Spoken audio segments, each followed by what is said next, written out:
Lão đại đã xác nhận rồi, chính là cô bé này. Động tác dứt khoát lên. Chú ơi, các chú đến để chơi với con phải không? Bọn ta thì là đến để tiễn con lên đường. Có người đã bỏ tiền ra để mua mạng con. Con nói cho các chú biết, mẹ con rất lợi hại đấy. Các chú đừng có làm bậy. Bé con, là vậy sao? Chú không ngại nói cho con biết, người muốn lấy mạng con chính là mẹ con đấy. Nói bậy, sao mẹ lại có thể lấy mạng con chứ? Các chú là lũ người xấu, con giận rồi đấy. Ra tay đi. Thật là to gan. Bắt nạt một đứa trẻ con thì có gì hay ho chứ? Mỹ nữ, tôi khuyên cô đừng xen vào chuyện bao đồng. Đây là chuyện do Vạn gia ở Trung Hải sắp xếp đấy. Vạn Vân tiểu thư của Vạn gia sắp sửa lọt vào thiên bảng đấy. Người mà cô ấy muốn động vào, cô không bảo vệ được đâu. Tiểu thư, gần đây có khí tức của cao thủ. Cao thủ? Cao đến mức nào? Rất cao, con không cho chú nói mẹ con như vậy. Thiếu niên chí tôn, nói, vừa nãy chú có phải đang lừa con không? Không có, nó thực sự là... Chú nói lại lần nữa xem. Tiểu tổ tông, tôi xin con đấy, con tha cho chúng tôi đi. Tôi là đang lừa con đấy, thấy được chưa? Tiểu tổ tông, con tha cho tôi đi. Nhanh, đi nhanh lên.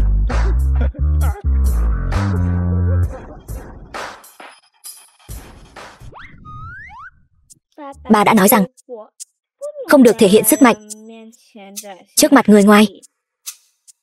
Nhỡ đâu có người nhìn thấy thì sao?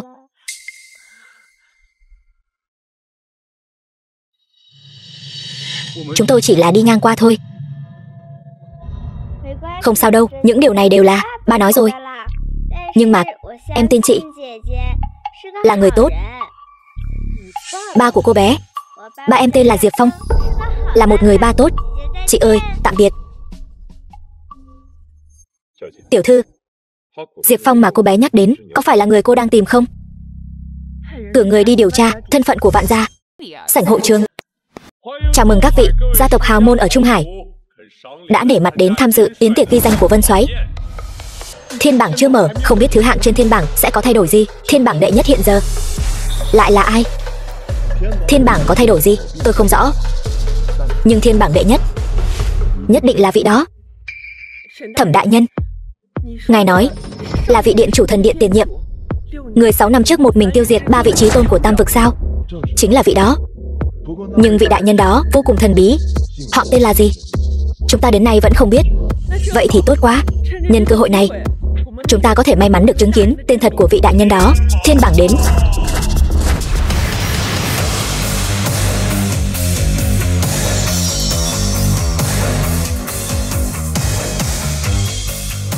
Chắc hẳn là người của thần điện đã đến. Mau cùng tôi đứng dậy cung nghênh.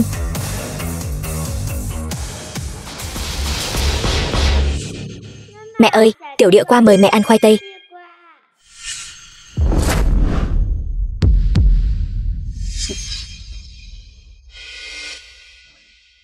Vân Nhi, lâu rồi không gặp. Là tiểu địa qua, nó cứ đòi tặng em một cái gì đó gọi là bất ngờ. Ai cho phép các người đến đây? Cút ra ngoài cho tôi. Mẹ ơi, cô bé này lại gọi Vân Soái là mẹ. Sao tôi chưa từng nghe nói Vân Soái có con? Người đàn ông này chẳng phải là chồng của Vân Soái sao? Chuyện này ở Trung Hải có thể coi là một bi bối, người biết không nhiều. 6 năm trước Vân Soái bị thương và mất tích trên chiến trường, vài tháng sau lại trở về với cái bụng to. Từ đó về sau, Vạn gia có thêm một con rể ở rể. Ý của anh là người đàn ông này là lợi dụng lúc người khác gặp khó khăn sao? Không ngờ chồng của Vân Soái lại là người như vậy. Thảo nào Vân Soái đã chinh chiến nhiều năm như vậy, ngay cả nhà cũng không về. Cái đồ đáng ghét này sao lại đến đây? Ta không phải đã sai người. Tiểu địa qua, không sao đâu. Mẹ, chỉ là đã lâu không gặp con, hơi không quen thôi. Con gái của ta 6 năm không gặp mẹ của mình rồi. Hôm nay là ngày tốt của Vân Nhi. Tại sao tôi không thể đến chứ? Mẹ ơi, Phán Quy nhớ mẹ nhiều lắm. Mẹ ơi, ôm con đi. Đứng lại. Đừng qua đây. Ba ơi. Đừng sợ, tiểu địa qua. Vân Nhi, em làm con gái của chúng ta sợ rồi. Đừng gọi ta là Vân Nhi. Ngươi có tư cách gì mà gọi ta như vậy? Vân Nhi, Diệp Phong.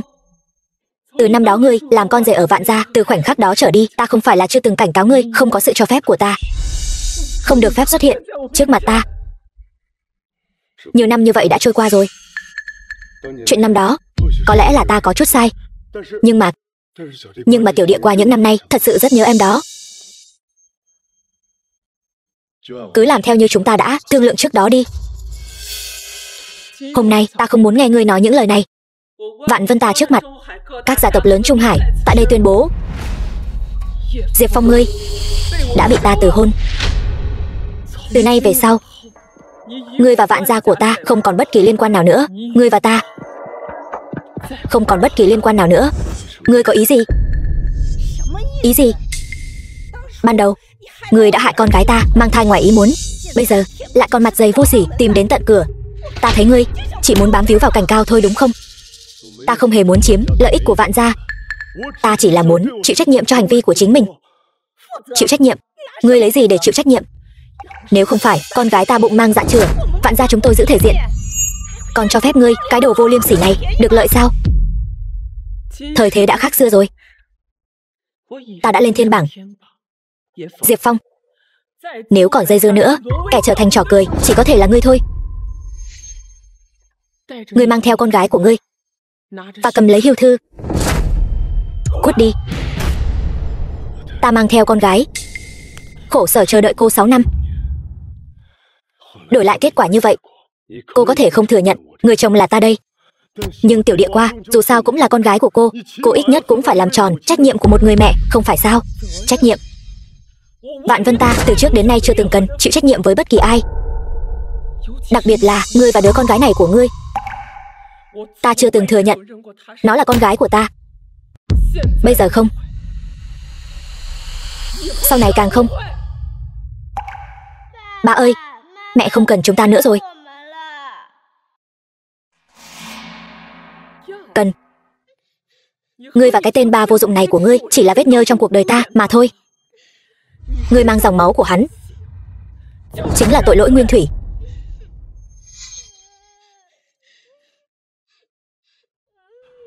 Vô tình vô đức. Vạn Vân, cô hổ thẹn với tư cách làm mẹ. Ngươi lại có tư cách gì mà chỉ trích ta? Trước mặt ta, ngươi đã lên thiên bảng. Ngươi ngay cả tư cách vẫy đuôi cầu xin cũng không có. Ngươi chẳng qua chỉ là một kẻ ngay cả bản thân cũng không nuôi nổi, một tên ốm yếu bệnh tật mà thôi. Rời khỏi Vạn gia của ta, ngươi và đứa con gái này chỉ có thể ra ngoài ăn xin. Ta vì con gái mà đặt tên là Phán Quy, chính là mong một ngày nào đó cô có thể quay về, để cô lên được thiên bảng này. Cũng là hy vọng gia đình chúng ta sớm ngày đoàn tụ. Không ngờ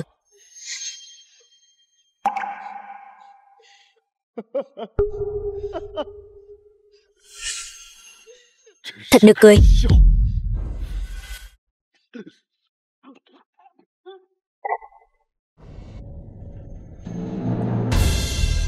Ba ơi, ba sao vậy? Phán Quy không cần mẹ nữa đâu. Ngoan. Ba không sao đâu con. Chỉ là những thứ dơ bẩn trong cơ thể ba đã biến mất rồi. Tiểu địa qua, sau này con có thể không cần che giấu thực lực nữa rồi. Bởi vì từ nay trở đi, cho dù tứ vực chí tôn có hợp sức lại, cũng không thể động vào con được. Đừng ở đây mà giả thần giả quỷ nữa. Mang theo đứa con gái nhỏ này, cút khỏi đây đi. Giả thần giả quỷ. Cô nghĩ chỉ dựa vào bản thân cô là có thể lên được thiên bảng sao? Cô có biết chính là đứa con gái mà cô vứt bỏ như rẻ rách đó đã giúp cô lên được vị trí thiên bảng mà cô hằng mơ ước. Mặc dù chỉ là vị trí cuối cùng không? Vậy ý của ngươi là Đứa bé này đã lấy mạng Bắc Vực Diêm Quân. Ngươi đang đùa ta đấy sao? Bắc Vực Diêm Quân là do Nguyên Soái tự tay trấn áp. Ngươi lại nói là công lao của con gái ngươi. Thật là chuyện hoang đường. Nếu ngươi muốn dùng lời lẽ như vậy để ngươi và đứa bé này ở lại Vạn gia của ta có thể nói cho ngươi biết, ngươi đã tính sai rồi. Năm đó nếu không phải ta lo lắng sẽ hủy hoại căn cơ võ đạo, ta đã sớm bỏ cái tai họa này đi rồi. Bà ơi, con không phải là tai họa. Tai họa? Cô đối xử như vậy với giọt máu ruột thịt của mình sao? Đừng quên, trong người nó chảy một nửa dòng máu của cô đấy. Đúng vậy, trong người nó đúng là có một nửa dòng máu của ta, nhưng quan trọng hơn là còn có một nửa dòng máu của anh. Dơ bẩn đến mức khiến tôi cảm thấy ghê tởm. Năm đó nếu không phải tôi trúng mị dược thì làm sao có thể bị cái tên đê tiện hạ lưu như anh có cơ hội hủy hoại sự trong trắng của tôi. Tôi không lấy mạng anh đã là may mắn vạn phần cho anh rồi. Không lấy mạng tôi đã là vạn phần may mắn. Không ngờ Diệp Phong tôi cũng có ngày bị người khác khinh bỉ đến thế này. Kẻ dưới phạm thượng hủy hoại sự trong trắng của tôi, chẳng lẽ anh không đáng mất mạng sao? Nếu anh còn không đi, đừng trách tôi đối với các người không khách khí. Mẹ ơi, mẹ đừng làm hại ba. Ba là một người ba tốt. Năm đó tôi chủ động ở rể Vạn gia chỉ có 2 lý do. Một, tôi chịu trách nhiệm cho hành vi của mình. 2, tôi không muốn phán quy. Vừa sinh ra đã không có ba. Đừng nói Vạn gia các người cái chút quyền thế đó. Ngay cả khi đã lên thiên bảng như cô, trong mắt tôi cũng chẳng là cái thá gì. To gan, dám vô lễ với đại nhân nhà ta. Tôi thấy anh đang chán sống rồi. Hôm nay là ngày đại hỷ của tôi. Hơn nữa nhân vật lớn của thần điện sắp đến rồi. Không nên xảy ra xung đột. Địa vị quyết định tầm nhìn. Với thân phận của hắn, chắc là ngay cả thiên bảng là gì cũng không biết đâu nhỉ. Cho nên mới nói lời ngông cuồng. Anh căn bản không thể tưởng tượng được người có thể lên thiên bảng tài năng xuất chúng đến mức nào.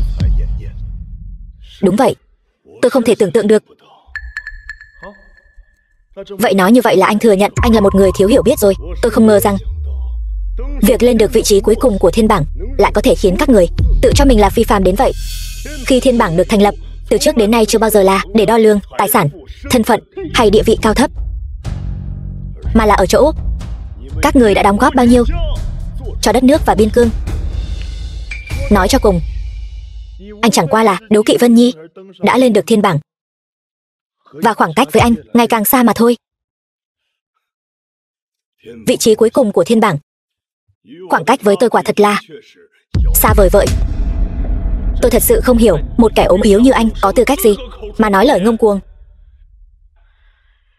Tôi nghe anh nói, chẳng lẽ anh cũng là cao thủ trên thiên bảng sao? Đúng vậy, Long Tình tỷ tỷ nói rồi, tôi cũng có thể lên thiên bảng. Ba đương nhiên lợi hại hơn Tiểu Địa qua. Ba nào con nấy mà. Quen thói nói dối. Diệp Phong, đây chính là đứa con gái do ngươi dạy dỗ ra sao? Vì cái lòng tự trọng mong manh của ngươi lại để một đứa trẻ nói dối thành ngươi. Cái chút lòng tự trọng đó của ngươi quan trọng đến vậy sao? Trong mắt ngươi, ta lại tệ đến thế sao? Nếu ngươi là chân long lượn lờ trên 9 tầng trời này thì đã sớm một bước lên mây rồi. Cần gì phải vì chút quyền thế còn con đó mà đến Vạn gia ta làm con rể ở rể.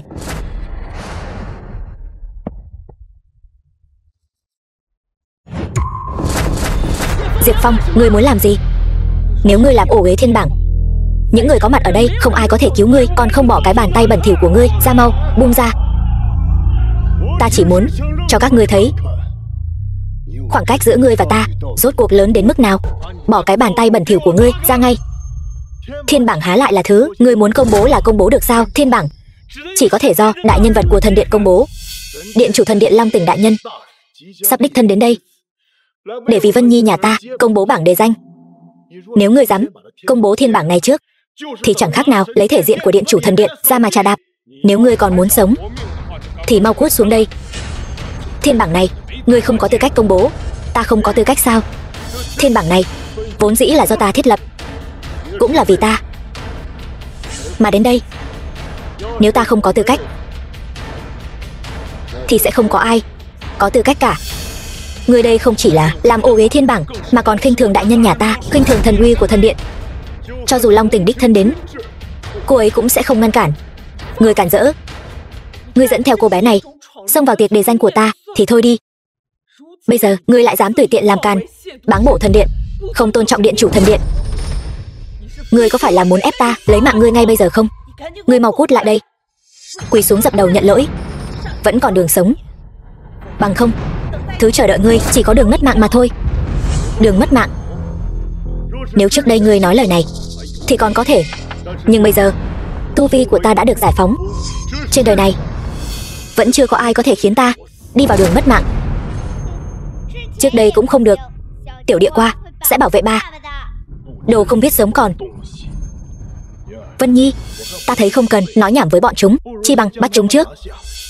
Đợi đến khi đại nhân thần điện đến rồi định tội chúng. Diệp Phong, ta đã cho ngươi cơ hội, là do chính ngươi không biết trân trọng. Người đâu?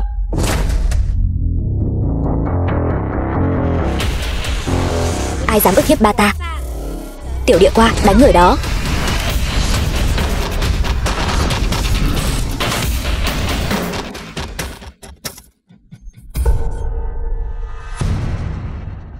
Đứa bé này từ khi nào học lén võ công vậy? Đương nhiên là ba dạy. Đừng tưởng biết chút võ mèo cào là có thể muốn làm gì thì làm. Đây không phải nơi ngươi có thể làm càn. Diệp Phong, ngươi đúng là một người tốt, chỉ biết trốn sau lưng con cái thôi nhỉ. Diệp Phán Quy, ngươi còn không tránh ra. Nể tình ngươi là một đứa trẻ, mọi người sẽ không làm khó ngươi, còn không tránh. Ba đã làm gì sai? Sao mẹ lại đối xử với ba như vậy?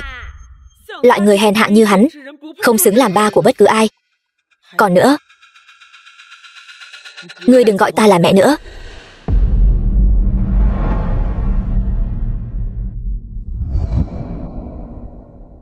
Ta mãi mãi chỉ có một người ba.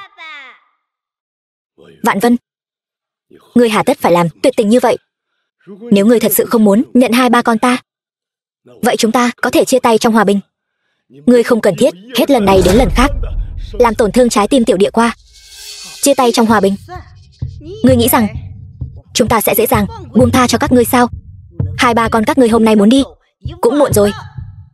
Vậy nên hôm đó người muốn đối phó gây bất lợi cho Phán Quy thật sự là do Vạn gia các ngươi phái đến, phải không?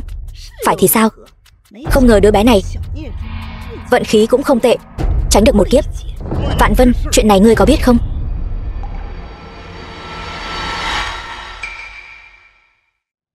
Máu mủ tình thâm mà. Trong mắt những kẻ vô tình vô nghĩa như các ngươi, thật đúng là trò cười.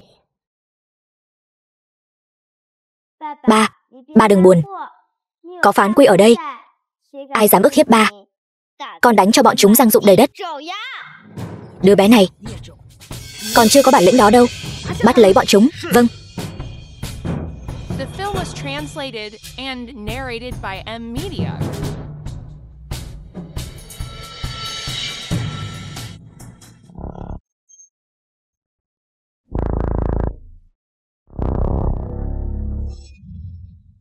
Chú cũng yếu quá, con chỉ dùng 3 phần sức thôi đấy.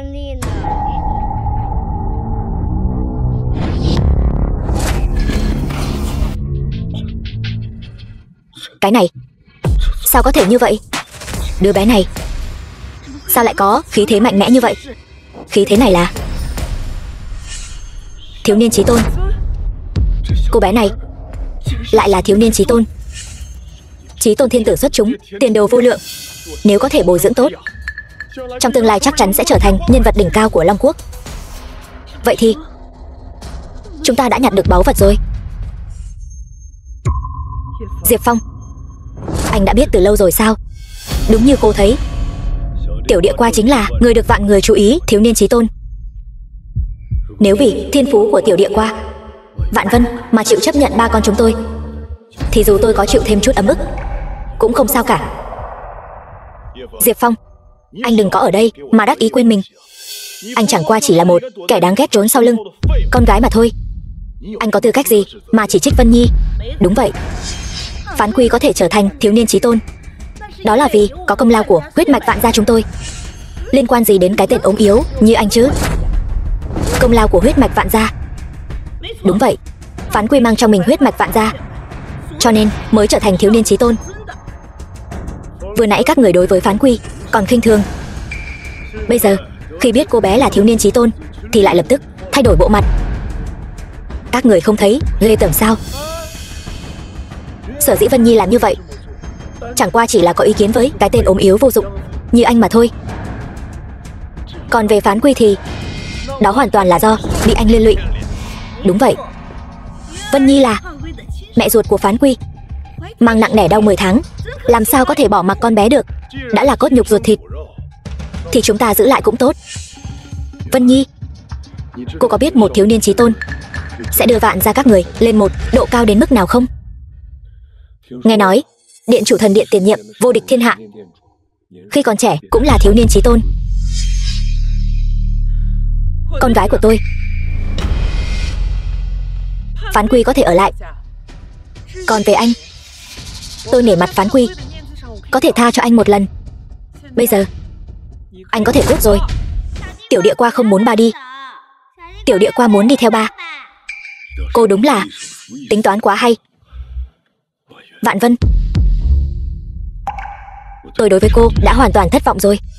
Vân Nhi là mẹ của Phán Quy, chỉ có đi theo Vân Nhi mới tốt cho con bé hơn. Và cũng chỉ có đi theo Vân Nhi, con bé mới có tương lai hơn. Đi theo cô ta sẽ có tương lai tốt hơn. Vân Nhi vốn dĩ là nữ chiến thần của Long Quốc, bây giờ sắp lên thiên bảng, sau này còn được thần điện trọng điểm bồi dưỡng, tương lai cũng có thể thăng tiến nhanh chóng.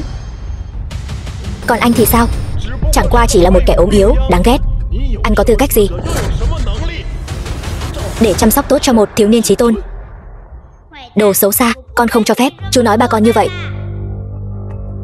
Những năm qua, Vạn gia đã bao giờ quan tâm đến tiểu địa qua đâu. Sau khi cô ta sinh tiểu địa qua, trong 6 năm chưa từng quay về nhìn lấy một lần. Diệp Phong, anh hẳn là biết, với thiên tư của Phán Quy, sau này nhất định tiền đồ vô lượng chứ. Chẳng lẽ anh muốn kéo con bé theo cùng với anh chịu cực chịu khổ sao? Không có đâu, công phu của tiểu địa qua đều là ba dạy đó. Phán Quy, còn nhất định là không nhận ra mẹ đúng không? Nên mới nói dối. Tin bà ngoại đi, đi theo mẹ nha, nhất định sẽ tốt hơn người này gấp trăm lần đó. Ba của con chẳng qua chỉ là một kẻ ốm yếu, hắn có năng lực gì để chăm sóc tốt cho con? Diệp Phong, để lại con gái của ngươi đi. Hôm nay người mạo phạm thiên bảng, tội danh mạo phạm thần điện, ta có thể không truy cứu. Tiểu địa qua trong mắt ngươi chỉ là một món đồ có thể dùng để giao dịch sao? Diệp Phong, ngươi càn rỡ. Đại nhân nhà ta không truy cứu tội của ngươi đã là một ân huệ lớn lao rồi. Ngươi không biết ơn thì thôi đi, còn muốn thế nào nữa? Tiểu địa qua là ta một tay nuôi lớn, không một ai có thể mang con bé rời khỏi chỗ ta. Bất cứ ai cũng không được, kể cả ngươi. Ba, tiểu địa qua không đi đâu cả. Tiểu địa qua sẽ mãi mãi đi theo ba. Vân Nhi là mẹ của Phán Quy, máu mủ tình thâm. Thu hồi quyền nuôi dưỡng con gái của mình là điều đương nhiên. Máu mủ tình thâm là lẽ đương nhiên. Ngược lại, nhìn các người xem những việc làm trước đây của các người nói ra những lời như vậy, không thấy nực cười sao? Tôi hiểu ý anh rồi. Muốn có lợi ích, tôi có thể cho. Trong tấm thẻ này có 5 triệu, coi như là những năm qua anh một mình nuôi dưỡng chi phí của Phán Quy. Được rồi chứ? 6 năm qua, cô chưa từng về nhà một lần nào. Mấy lần tôi nói sẽ đưa con gái đi tìm cô cũng lấy đủ mọi lý do từ chối. Là ba của con bé, tôi vốn dĩ muốn sắp xếp một chút vì con bé chỉ là con bé nên có tình yêu thương của mẹ. Chẳng lẽ anh chê 5 triệu này không đủ sao? Diệp Phong, anh chỉ là một kẻ vô dụng. 5 triệu này đối với anh mà nói không ít đâu nhỉ. Nhưng bây giờ tôi đã hiểu rõ rồi. Vạn Vân, cô không xứng đáng làm mẹ của Phán Quy, càng không có tư cách giữ con bé bên cạnh. Hỗn xược, việc đi hay ở của một thiếu niên chí tôn vẫn chưa đến lượt anh quyết định. Người không có tư cách là anh. Anh đã rời khỏi Vạn gia chúng tôi, chẳng qua chỉ là một kẻ vô tích sự, kẻ bất tài mà thôi. Còn ai sẽ gả cho anh nữa chứ? Chẳng lẽ anh muốn Phán Quy cả đời này không có mẹ, trở thành đứa con hoang sao? Ai nói không có ai nguyện ý làm mẹ của Phán Quy?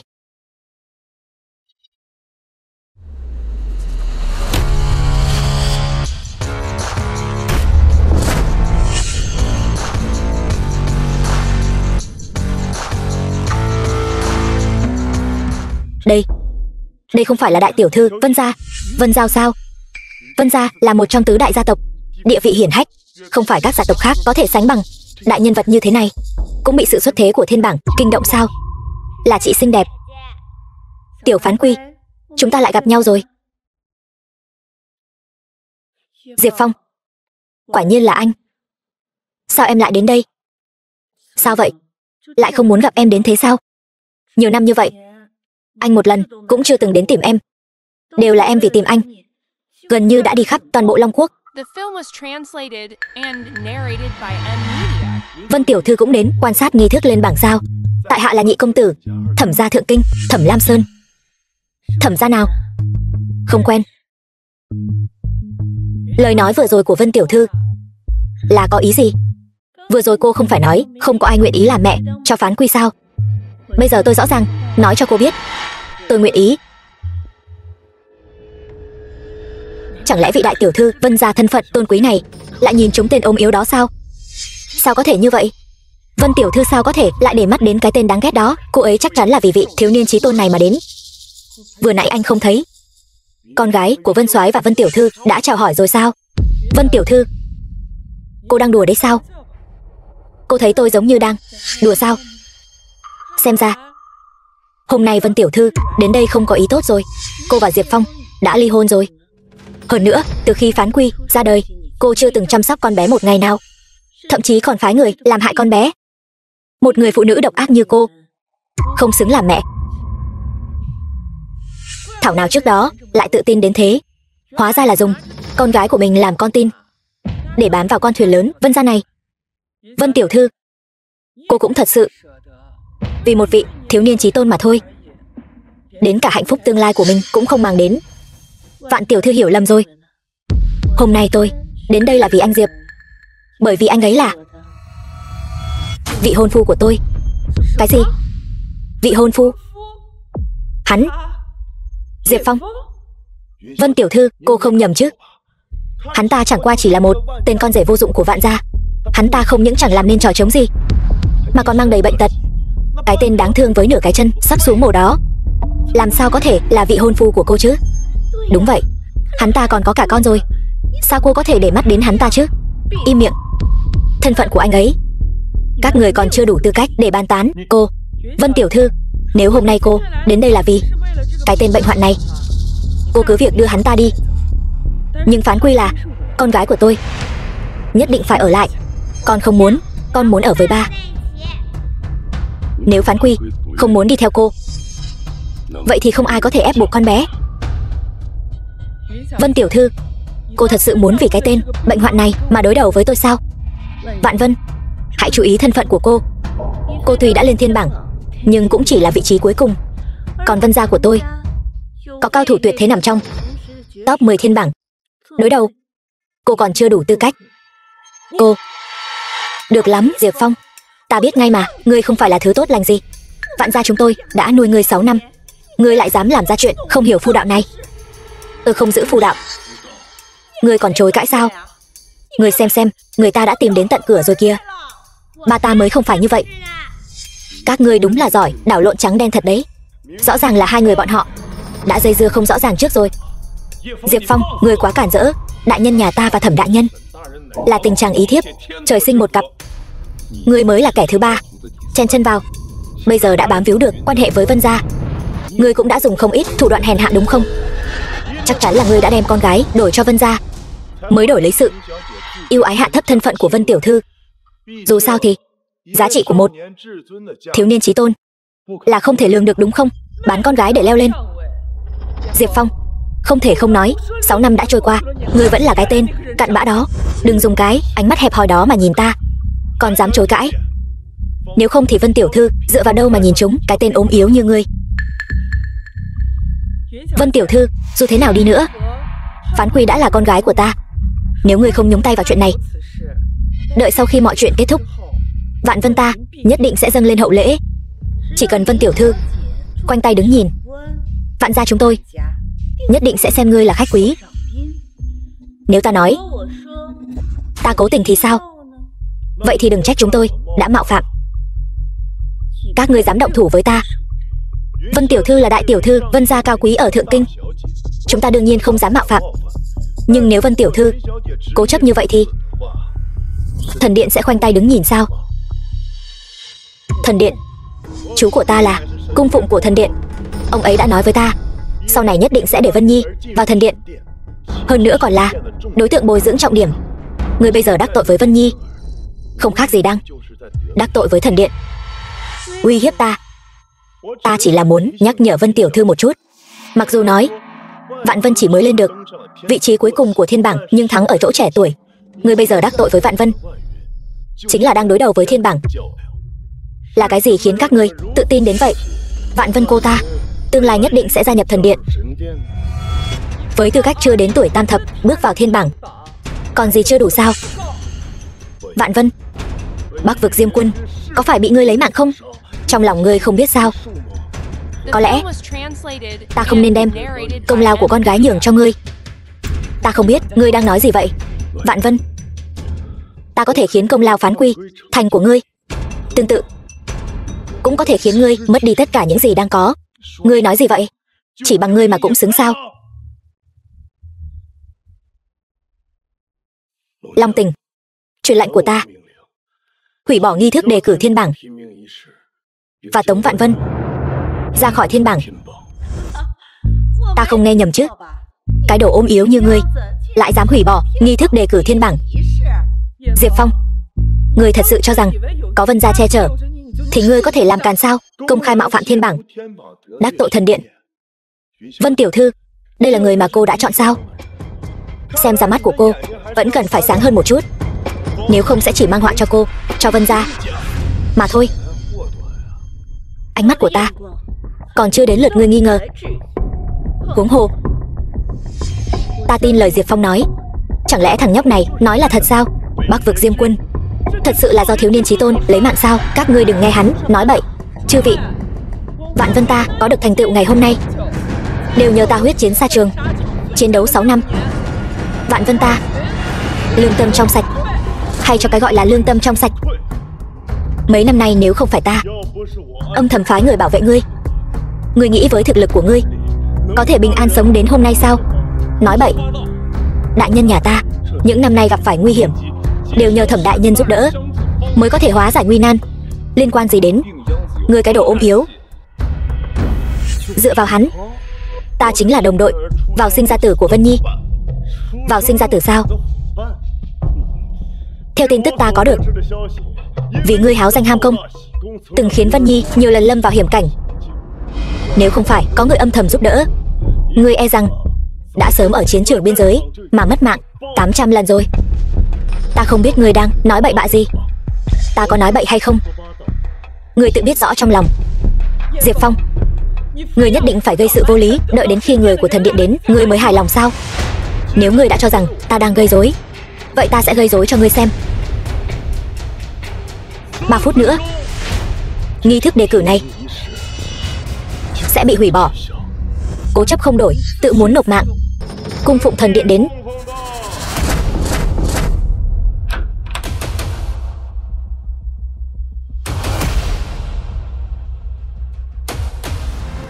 Thẩm Kình Thiên cung phụng thần điện. Thần điện thật sự đã phái người đến rồi. Chẳng lẽ nào thật sự là Diệp Phong, cái tên ốm yếu đó đã gọi người đến sao? Không thể nào, tuyệt đối không thể nào. Hắn làm sao có thể quen biết người của thần điện chứ? Vân Nhi, cô đừng lo lắng. Chú của ta là cung phụng thần điện. Nếu thật sự có chuyện gì xảy ra, ta có thể biết ngay lập tức. Cung phụng thần điện, Thẩm Kình Thiên đại nhân đến. Chú, thì ra là chú đã đến.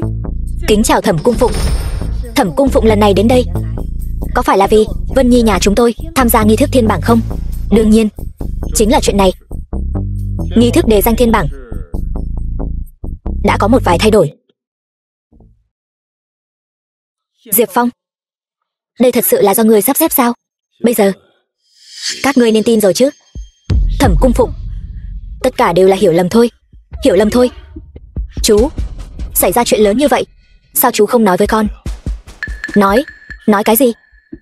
Không phải chú đến để hủy bỏ nghi thức công báo bảng xếp hạng sao? Ta Phụng Mạnh của Điện chủ Long Tình đến đây để cử hành nghi thức công bố bảng xếp hạng. Chờ Điện chủ Long Tình đến nơi là có thể chính thức đề danh. Thẩm Cung Phụng, ngài nói là tiệc đề danh của tôi không hề bị hủy bỏ sao? Đương nhiên, thiên bảng đề danh là truyền thống của thần điện. Sao người khác nói hủy bỏ là có thể hủy bỏ được chứ? Ta đã nói rồi mà, cái tên ốm yếu này làm sao có thể thay đổi quyết định của thần điện chứ? Suýt nữa bị Diệp Phong lừa rồi. Chú, người thật sự dọa con hết hồn rồi. Đã xảy ra chuyện gì? Thẩm Cung Phụng, ngài có điều không biết, vừa rồi có kẻ ăn nói ngông cuồng, nói muốn hủy bỏ nghi thức đề danh của đại nhân nhà ta. Lại có chuyện như vậy sao? Ta muốn xem là kẻ nào to gan như vậy. Chính là hắn. Hắn chẳng qua chỉ là một tên ốm yếu, vì bị đại nhân nhà ta bỏ rơi nên ôm hận trong lòng, cố ý gây rối ở đây. Hơn nữa còn chưa dừng lại ở đó, hắn còn muốn tự ý công bố thiên bảng. Quả là tội không thể tha thứ. Thật vô lý. Đây hoàn toàn là không coi thần điện ra gì. Các ngươi còn không trừng phạt hắn. Thẩm Cung Phụng, ngài cứ yên tâm, chuyện này ta nhất định sẽ cho ngài một lời giải thích. Diệp Phong, chuyện đã đến nước này, ngươi còn gì để nói nữa không? Vừa rồi có người cứ khăng khăng nói muốn đá Vân Nhi nhà chúng ta ra khỏi thiên bảng. Kết quả thì sao? Có gì xảy ra đâu chứ? Hắn ta chẳng qua chỉ là một tên hề mà thôi. Vội gì chứ? Thời gian còn chưa đến. Thời gian của ngươi đã hết rồi. Chú của ta ở đây, còn không đến lượt ngươi làm càn. Diệp Phong, chuyện đã đến nước này, chỉ cần ngươi ngoan ngoãn giao quyền nuôi dưỡng Phán Quy về cho ta, ta ngược lại có thể cầu xin Thẩm Cung Phụng tạm thời tha cho ngươi một mạng. Nếu không, hậu quả sẽ vạn kiếp bất phục. Vạn kiếp bất phục. Bây giờ thời gian đã gần đến rồi. Ngươi có ý gì?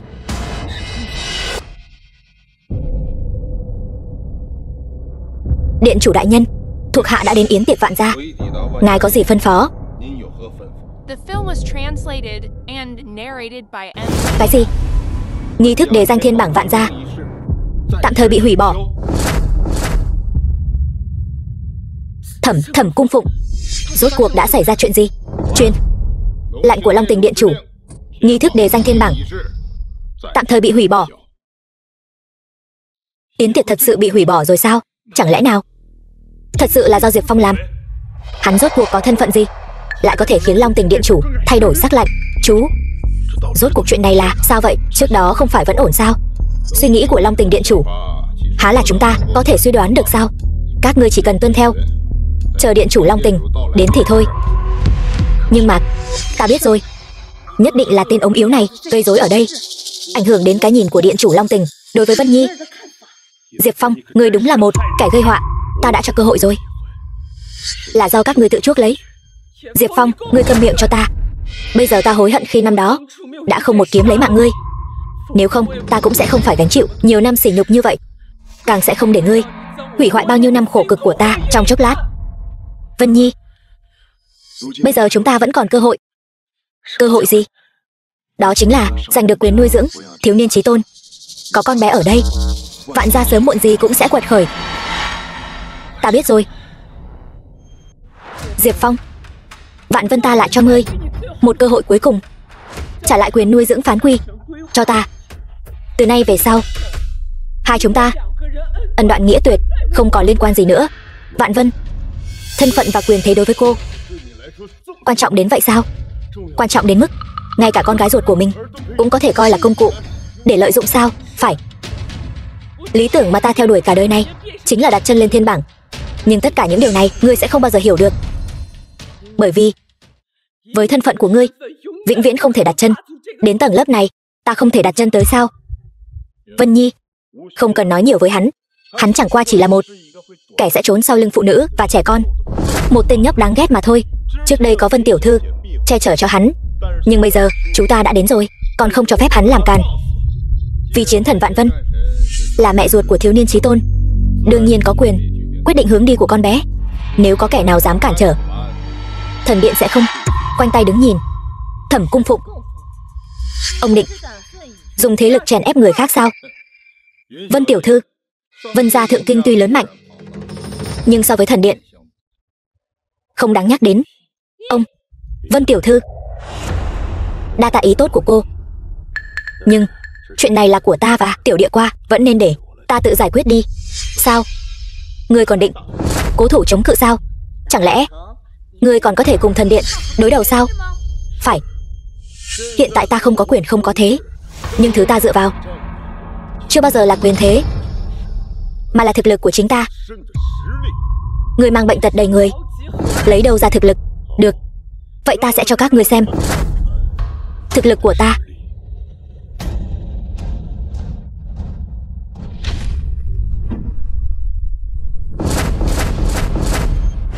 Diệp Phong, ngươi điên rồi sao? Ngươi lại thật sự dám vén thiên bảng lên sao? Chỉ là một tảng đá vỡ thôi, ta vén thì cứ vén. Hôm nay ta sẽ lấy danh nghĩa thần điện phán xét ngươi. Lão già không biết xấu hổ, ngươi dám bắt nạt ba ta, ta sẽ đánh ngươi răng rơi đầy đất. Thật vô lý, còn nhóc danh cũng dám cản rỡ như vậy sao? Đừng tưởng ngươi là thiếu niên Chí Tôn mà ta không làm gì được ngươi. Hôm nay ta sẽ phải dạy dỗ ngươi một trận. Thẩm Cung Phụng là gương giả top 30 thiên bảng, nếu ông ấy ra tay, cho dù là thiếu niên Chí Tôn, e rằng cũng đành chịu thôi. Thiếu niên Chí Tôn tuy thiên tư xuất chúng, nhưng dù sao vẫn còn quá nhỏ tuổi. Xem ra hôm nay Diệp Phong gặp xui xẻo rồi. Thẩm Cung Phụng đây là định lấy lớn hiếp nhỏ sao? Nếu ngươi dám cản ta, chính là đối địch với thần điện. Vân gia thượng kinh cũng khó thoát tội. Ông, Tiểu Địa Qua, chuyện này để ba làm, được không? Ba, nhưng tin ba. Thằng nhóc, người rất có dũng khí, nhưng đã mạo phạm thiên bảng. Hôm nay người nhất định phải mất mạng. Thẩm Kinh Thiên, 48 tuổi, chiến lực tông sư đại viên mãn, xếp hạng 29 thiên bảng, nhưng với tư chất của ngươi, đời này cũng chỉ dừng lại ở đây thôi. Cái đồ đáng ghét ngươi, sao dám ở đây bình phẩm Thẩm Cung Phụng? Ta thấy hắn chính là diễn kịch quá đà rồi, thật sự coi mình là đại nhân vật đứng đầu thiên bảng rồi. Ta là ai? Các người rất nhanh sẽ biết thôi.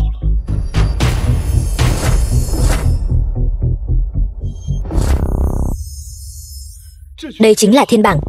Không ngờ chúng ta thấy bảng xếp hạng lại bằng hình thức này. Không đúng, các người mau nhìn, thiên bảng đệ nhất là ai? Thần chủ tiền nhiệm trong truyền thuyết, có khả năng áp đảo Chí Tôn của Tam vực. Vậy mà lại tên là Diệp Phong. Không thể nào, điều này tuyệt đối không thể.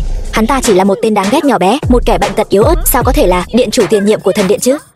Chắc chắn là có sự nhầm lẫn rồi, con đã nói từ lâu rồi, ba con siêu lợi hại mà. Thẩm Kinh Thiên, ngươi bây giờ còn dám động thủ với ta không?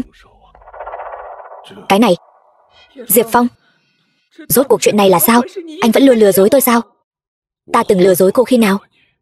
Nếu anh sớm nói cho tôi biết thân phận của anh, thì mọi chuyện sẽ không đến nông nỗi này. Là cô vẫn luôn không chịu tin ta.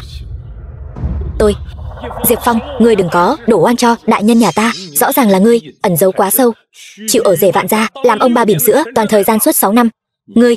Ngươi chính là cố ý trêu đùa đại nhân nhà ta. Vân Nhi, cô tuyệt đối đừng bị hắn ta lừa. Hắn ta căn bản không phải là thiên bảng đệ nhất. Cái gì? Hắn ta không phải thiên bảng đệ nhất. Điện chủ tiền nhiệm của thần điện, cao quý là Cửu Ngũ Chí Tôn, với tu vi toàn thân đã đạt đến cảnh giới có thể một mình tiêu diệt Chí Tôn của Tam vực và đứng ở thế bất bại.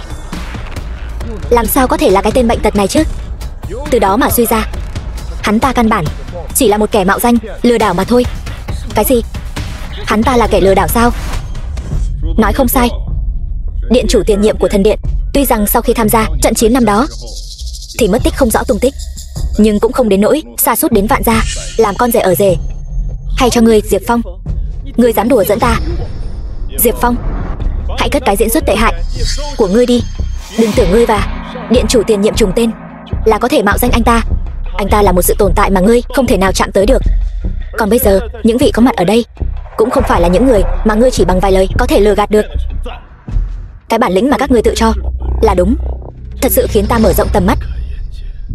Nếu ngươi là điện chủ thật sự thì hà cớ gì phải ẩn nhẫn đến bây giờ? Ba con thật sự là thiên bảng đệ nhất. Diệp Phong, ta thật không ngờ phẩm hạnh của ngươi lại ti tiện đến vậy. Ngươi to gan làm càn, không coi ai ra gì thì cũng thôi đi, bây giờ lại còn cả gan như vậy. Ngay cả cựu điện chủ ngươi cũng dám mạo danh, đúng là giang sơn dễ đổi, bản tính khó rời. Lời ta nói ngươi chưa bao giờ nghe, lời của bọn họ ngươi lại tin tưởng tuyệt đối. Vậy giữa chúng ta cũng thật sự không có gì đáng để nói nữa rồi. Đúng là không có gì đáng để nói nữa rồi. Bởi vì hôm nay ngươi khó thoát kiếp nạn này. Ngươi tự ý vén thiên bảng, lại còn mạo danh thần chủ tiền nhiệm. Ngươi định trước đường sống đã tận. Đường sống đã tận. Trên đời này vẫn chưa có ai có thể khiến ta đường sống đã tận. Ngươi chẳng qua lạy vào thiếu niên chí tôn và sự che chở của tiểu thư Vân gia, nhưng trước mặt ta tất cả những thứ này đều không đủ. Ngoan ngoãn bó tay chịu trói, còn có thể mất một cách thanh thản hơn một chút. Muốn động vào ba tôi, trước tiên phải qua được cửa ải của tôi. Vậy ta thật muốn xem thử sự lợi hại của thiếu niên chí tôn. Điện chủ thần điện, Long Tỉnh đại nhân đến.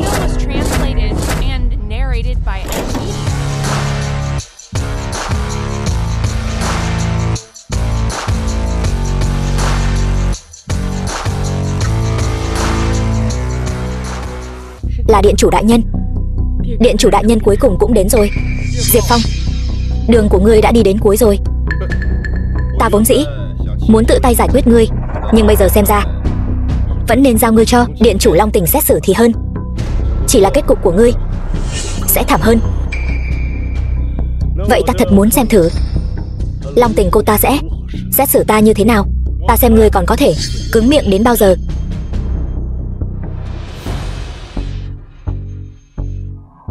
Diệp Phong, chuyện đã đến nước này, ngươi vẫn không chịu nhận lỗi sao? Người sai không phải là ta, ta vì sao phải nhận lỗi? Ngươi đúng là hết thuốc chữa rồi. Ngươi tự mình muốn nộp mạng, đừng kéo phán quy theo cùng. Chuyện này ngươi không cần bận tâm, có ta ở đây, không ai động được vào phán quy. Đại nhân, chúng ta vẫn nên đừng quản hắn nữa, để tránh bị liên lụy. Tất cả những chuyện này đều là do ngươi tự mình chuốc lấy. Phán quy, lát nữa ta sẽ cố gắng bảo vệ con. Con nhớ phải cắt đứt quan hệ với người ba đáng ghét này của con. Long Tình tỷ tỷ sẽ không động đến chúng tôi đâu.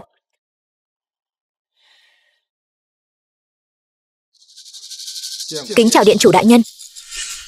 Thẩm Kinh Thiên, chuyện ta giao ngươi làm thế nào rồi? Bẩm điện chủ đại nhân, thuộc hạ đã sắp xếp ổn thỏa, chỉ là trong đó đã xảy ra một vài biến cố. Biến cố gì? Điện chủ đại nhân, có người lại dám coi thường uy nghiêm của thần điện chúng ta, lại còn dám tự ý vén thiên bảng. Kẻ nào lại cả gan như vậy? Chẳng trách sư tôn lại nổi giận đến thế, thì ra là có kẻ gây rối ở đây. Chính là hắn. Vừa nãy hắn ở đây mạo danh điện chủ thần điện tiền nhiệm, sau đó còn ở đây lừa gạt khắp nơi. Xin Long Tỉnh đại nhân trừng phạt kẻ này. Vậy nên ngươi định làm gì? Thuộc hạ cho rằng nên bắt giữ hắn lại, tống vào tử ngục thần điện, dùng 18 loại hình phạt buộc hắn nhận tội. Hỗn xược, ta thấy kẻ nên bị tống vào tử ngục chính là ngươi. Long Tỉnh đại nhân, chuyện này là sao? Điện chủ đại nhân, thuộc hạ chưa xử lý ổn thỏa chuyện này, thật sự đáng mất vạn lần. Xin điện chủ đại nhân thứ tội. Ngươi quả thật đáng mất vạn lần, nhưng tội của ngươi không do ta phán xét. Rút ngay.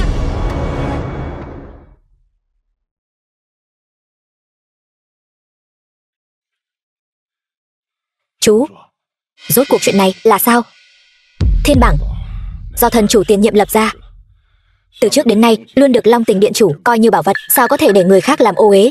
Tuy nhiên, ngay cả ta còn phải chịu hình phạt như vậy. Diệp Phong, hắn càng khó thoát tội, chắc chắn phải mất mạng. Như vậy thì tốt quá.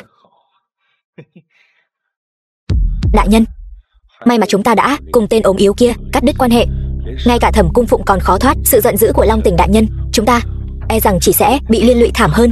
Ly hôn với hắn là quyết định đúng đắn nhất mà ta từng làm. Long Tỉnh tỉ tỉ ôm một cái. Diệp Phán Quy, không được vô lễ. Long Tỉnh điện chủ há là người ngươi có thể mạo phạm. Tiểu sư muội, gần đây có ngoan không? Đương nhiên rồi, tiểu địa qua ngoan lắm. Tiểu sư muội.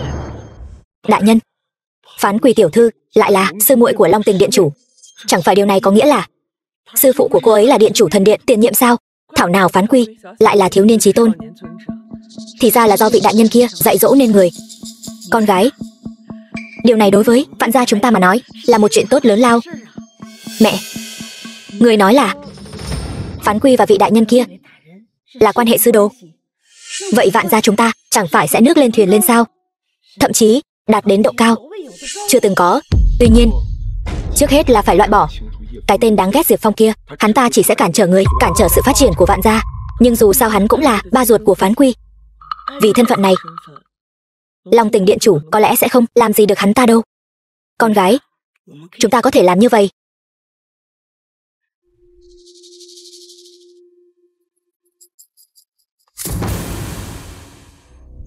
Điện chủ Long Tỉnh, ngài đại giá quang lâm. Vạn Vân đã thất lễ khi không ra đón từ xa, xin ngài đừng trách tội. Cô chính là nữ chiến thần Vạn gia. Vạn Vân, mẹ ruột của Phán Quy sao? Chính là tôi. Điện chủ Long Tỉnh, ngài biết tôi sao? Đây là vinh hạnh của tôi. Nếu không phải sư muội vẫn luôn nhớ đến cô, tôi vẫn không biết. Cô chính là người mẹ đã 6 năm không gặp của con bé. Điện chủ Long Tỉnh, ngài có điều không biết. Không phải Vạn Vân tôi không muốn gặp Phán Quy, mà là 6 năm qua ba của con bé vẫn luôn ngăn cản tôi và con gái gặp mặt. Ba của Phán Quy ngăn cản hai người gặp mặt sao? Đúng vậy. Ba của Phán Quy chính là một kẻ tiểu nhân hèn hạ vô sỉ. Hắn ta không chỉ lén lút sau lưng tôi cấu kết với đại tiểu thư Vân gia, thậm chí còn muốn bán con gái tôi cho Vân gia. Long Tỉnh tỷ tỷ, bà ấy đang nói bậy. Ngài xem, ngay cả Phán Quy cũng bị hắn ta tẩy não rồi. Đối với người mẹ ruột này của con bé có ý kiến rất lớn. Vì vậy, tôi có một thỉnh cầu không phải phép. Tôi muốn ngài ra mặt giúp tôi giành lại quyền nuôi dưỡng con gái tôi. Cô muốn giành lại quyền nuôi dưỡng Phán Quy sao? Vậy thì phải xem ý kiến của sư tôn tôi. Chuyện nhỏ này chắc không cần làm phiền vị đại nhân đó chứ. Đệ tử Long Tỉnh kính chào sư tôn. Sư tôn, đứng dậy đi. Cái tên ốm yếu này thật sự là sư tôn của điện chủ Long Tỉnh sao? Sư tôn, vậy chẳng phải nói hắn ta thật sự là người đứng đầu bảng thiên bảng điện chủ thần điện tiền nhiệm sao? Sao có thể chứ? Tên ốm yếu, sư tôn của ta vì trấn thủ Long Quốc đã dốc hết sức lực chiến đấu với chí tôn của Tam vực mới có thể bảo vệ được một góc phù thế. Công lao to lớn như vậy, ai có thể sánh bằng? Các ngươi có tư cách gì mà ở đây bình phẩm? Thật là to gan. Hiểu lầm rồi, hiểu lầm. Chúng tôi thật sự không biết ngài ấy chính là sư tôn của ngài. Em đã nói từ lâu rồi, ba em là thiên bảng đệ nhất, mà họ không tin. Trẻ con thì chỉ biết nói đùa thôi. Chú mua kẹo cho con ăn nhé, được không nào?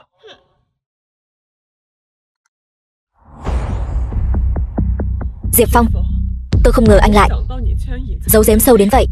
Là tôi đang giấu giếm sao? Từ khi tôi bước vào cửa, các người đã bao giờ nhìn thẳng vào tôi chưa? Từng người một tự cho mình là phi phàm, cho rằng mình cao hơn người khác một bậc là có thể tùy tiện chà đạp, sỉ nhục người khác sao? Bây giờ cô vẫn nghĩ tôi không đủ tư cách nuôi dưỡng tiểu địa qua sao? Có. Ngài là ba của Phán Quy, Vân Nhi của chúng tôi là mẹ của Phán Quy. Hai người cùng nhau nuôi dưỡng Phán Quy cho tiểu địa qua một gia đình trọn vẹn. Tôi cũng muốn cho Phán Quy một gia đình trọn vẹn. Thế chẳng phải tốt rồi sao? Chẳng phải hiểu lầm đã được hóa giải rồi sao? Nhưng bây giờ tôi đã nhìn rõ bộ mặt thật của cô rồi. Cô căn bản không thể cho tiểu địa qua tình yêu của mẹ. Diệp Phong, anh đừng quá đáng như vậy. Là tôi quá đáng sao? Tôi chỉ làm theo ý cô thôi. Anh nhất định phải làm tuyệt tình như vậy sao? Tôi đã cúi đầu nhận lỗi với anh rồi, anh còn muốn gì nữa? Cô cúi đầu trước cái gọi là quyền thế, địa vị, thân phận mà thôi. Nếu hôm nay tiểu địa qua không phải thiếu niên chí tôn Tôi cũng không phải là điện chủ thần điện tiền nhiệm. Cô liệu có thay đổi suy nghĩ không? Tôi... Chẳng lẽ ngài muốn phán quy? Còn nhỏ như vậy đã mất mẹ sao? Chuyện này không cần bà phải bận tâm. Tôi tự nhiên sẽ chăm sóc tốt con gái của vị hôn phu tôi. Tiểu phán quy, em có muốn về nhà với chị không? Chị gái xinh đẹp là người tốt. Mẹ không tốt với tiểu địa qua, cũng không tốt với ba. Vân Giao, cô đừng ở đây mà giả vờ nữa. Tôi mới là mẹ ruột của con bé. Cô căn bản không có tư cách chăm sóc con bé. Đừng quên, chính cô đã tự tay đẩy chúng ra. Thì sao chứ? Cô chẳng qua chỉ là một đại tiểu thư dựa vào gia thế Vân gia mà ở đây ra oai thôi. Trừ bỏ gia thế, cô còn không xứng để so sánh với tôi. Tôi không thể sánh bằng cô. Đương nhiên, tôi khổ tu hơn 20 năm mới có thể trở thành một đời chiến thần. Huống hồ, bây giờ tôi tự tay lấy mạng Bắc vực Diêm Quân, được đặt cách phong vào thiên bảng. Tôi là sự tồn tại mà cô khó lòng theo kịp. Cô cũng quá coi trọng bản thân mình rồi. Nếu không phải tiểu sư muội phán quy ra tay giúp đỡ, chỉ dựa vào cô cũng xứng đứng ở đây sao? Điện chủ Long Tình, ý ngài là tất cả công lao của tôi đều là do phán quy sao? Vạn Vân ngươi có được tất cả những gì hôm nay đều nhờ phán quy và sư tôn của ta. Điều này không thể nào. Bắc vực Diêm Quân là do chính tay tôi lấy mạng. Ngài dù có là điện chủ thần điện cao quý, cũng không thể chỉ một câu nói mà phủ nhận công lao của tôi, được chứ? Bắc vực Diêm Quân thân là một trong thập tam vương Bắc vực, dù không đáng nhắc đến, nhưng tu vi cũng là cường giả cảnh giới đại tông sư. Tu vi của hắn đủ sức sánh ngang cường giả đứng thứ 70 trên thiên bảng. Ngươi lại dựa vào đâu mà có thể chống lại? Ta đã nói mà, nếu Vạn Vân thật sự có thể đánh bại Bắc vực Diêm Quân, năm đó cũng sẽ không bị hắn hạ thuốc. Thì ra là ngồi mắt ăn bát vàng, lại còn cướp hào quang của con gái mình. Cô ta sao lại vô liêm sỉ đến vậy? Không phải như vậy. Nếu không phải để mặt tiểu sư muội, với tư chất của ngươi vẫn chưa đủ để lọt vào thiên bảng, dù chỉ là vị trí cuối cùng. Chuyện đã đến nước này, cũng chẳng còn gì để nói nữa. Tiểu địa qua, chúng ta đi thôi. Đây chính là điều ngươi theo đuổi sao? Tự lo liệu đi, còn không mau cút về lĩnh phạt. Chẳng lẽ thật sự là tôi đã sai rồi sao? Đại nhân, chuyện này không liên quan gì đến ngài. Ngài chỉ là đã đưa ra lựa chọn mà người bình thường ai cũng sẽ làm mà thôi. Chẳng qua là cái tên Diệp Phong ốm yếu đó, dựa vào việc có đại nhân Long Tình chống lưng cho hắn mới dám ở đây thế hiếp người. Ngươi không được vô lễ. Dù sao hắn cũng là vị đại nhân đó. Vạn Vân, ngươi không cần phải tự ti. Dù nói sao đi nữa thì ngươi cũng là một nữ chiến thần của Long Quốc, một nhân vật lớn trên chiến trường. Vừa nãy chú có nói với tôi, vị điện chủ thần điện kia đã phế rồi. Phế rồi sao? Năm đó, cường giả tối cao tam vực đã phải trả giá bằng sinh mạng để làm trọng thương điện chủ thần điện tiền nhiệm. Nếu hắn không bị phế, tại sao lại sớm như vậy đã ẩn lui rồi? Nhưng mà, cho dù hắn là thần chủ tiền nhiệm thì sao chứ? Đó chỉ là quá khứ. Bây giờ hắn chỉ là một kẻ bệnh tật, một tên ốm yếu mà thôi. Chẳng qua là có chỗ dựa mà thôi. Dù trước đây hắn có rực rỡ đến mấy, bây giờ cũng chỉ là một kẻ dựa vào ngoại lực mà thoi thóp sống qua ngày. Chỉ là một tên đáng ghét thôi. Chắc hẳn đại nhân Long Tình cũng chỉ là nghĩ đến tình xưa, đến giúp Diệp Phong, cho nên mới giành được cho cô quyền được lên thiên bảng. Suýt chút nữa lại bị hắn lừa rồi. Đáng tiếc thật. Cái này vốn dĩ thuộc về bữa tiệc đề cử của Vân Nhi nhà chúng ta, lại bị cái tên ốm yếu này phá hỏng rồi. Vân Nhi, vài ngày nữa sẽ là sự kiện 6 năm một lần của Đại hội Võ Đạo. Đến lúc đó, không chỉ các cao thủ của Long Quốc sẽ tề tựu đông đủ, mà ngay cả các cường giả trên thiên bảng cũng sẽ đến tham gia. Và đến lúc đó, chính là lúc cô thể hiện tài năng.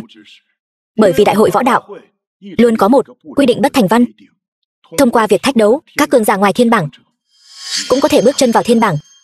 Nhưng mà, muốn tham gia Đại hội Võ Đạo, không phải bắt buộc phải vào thiên bảng trước sao? Với thân phận chú của ta, sắp xếp cho cô một suất không phải là chuyện khó. Thẩm đại nhân, ngài đối với Vân Nhi nhà chúng tôi thật sự quá tốt. Với mối quan hệ giữa ta và Vân Nhi, không cần khách sáo, chỉ là hôn sự giữa ta và Vân Nhi. Sau khi Đại hội Võ Đạo kết thúc, ta sẽ kết hôn với ngươi. Không ngờ rằng vị thần chủ tiền nhiệm, lừng danh của thần điện, lại cam chịu ở Vạn gia. Chỉ là hư danh thôi. Hơn nữa bây giờ ta chỉ muốn ở bên cạnh tiểu địa qua lớn lên. Chẳng lẽ thật sự như lời đồn, tu vi của ngươi đã bị Chí Tôn Tam Vực liều mình phong ấn rồi sao? Coi như vậy đi. Ba, chị gái xinh đẹp, có phải ba tìm cho tiểu địa qua một người mẹ mới không? Con nít đừng nói lung tung. Em thấy tiểu Phán Quy nói không sai chút nào đâu. Diệp Phong, anh định khi nào cưới em đây? Vân tiểu thư, hôn ước giữa em và anh chẳng qua chỉ là lời hứa miệng của bậc trưởng bối hai bên mà thôi. Hơn nữa, anh đã có tiểu địa qua rồi. Thì sao chứ? Em đâu có bận tâm. Phán Quy, em có muốn chị Vân Giao làm mẹ mới của em không? Vâng, em thích chị Vân Giao. Ba ơi, con muốn chị Vân Giao làm mẹ mới của con. Vân tiểu thư, bây giờ anh chỉ là một người bình thường không có tu vi. Tại sao em lại muốn gả cho anh? Thích một người cần lý do sao? Không cần sao? Cần sao? Kể từ khi anh biến mất, em đã luôn tìm anh. Chẳng lẽ anh vẫn không nhìn ra thái độ của em đối với anh sao?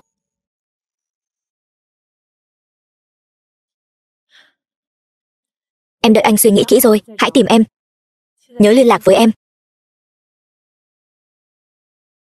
Sư tôn, sở dĩ Vân tiểu thư luôn tìm người, có thể là vì Vân gia gần đây đã xảy ra chuyện lớn. Chuyện gì? Vài ngày nữa là đại hội võ đạo. Lão tổ Vân gia sắp đến đại hạn. Các thế lực lớn ở Thượng Kinh đều đang nhòm ngó địa vị của Vân gia, muốn đẩy Vân gia ra khỏi hàng ngũ tứ đại gia tộc. Hành động này của Vân tiểu thư chắc hẳn là muốn mượn thế lực của ngươi để trấn áp kẻ tiểu nhân. Trấn áp kẻ tiểu nhân. Có cần con từ chối cô ấy không? Tại sao phải từ chối chứ? Thay ta nói với cô ấy rằng ta sẽ xem xét. Cái gì? Người muốn đồng ý với cô ấy sao? Cô ấy đã giúp ta và tiểu địa qua một lần, vậy ta giúp cô ấy một lần thì có sao đâu. Tuyệt quá. Tiểu địa qua có mẹ mới rồi.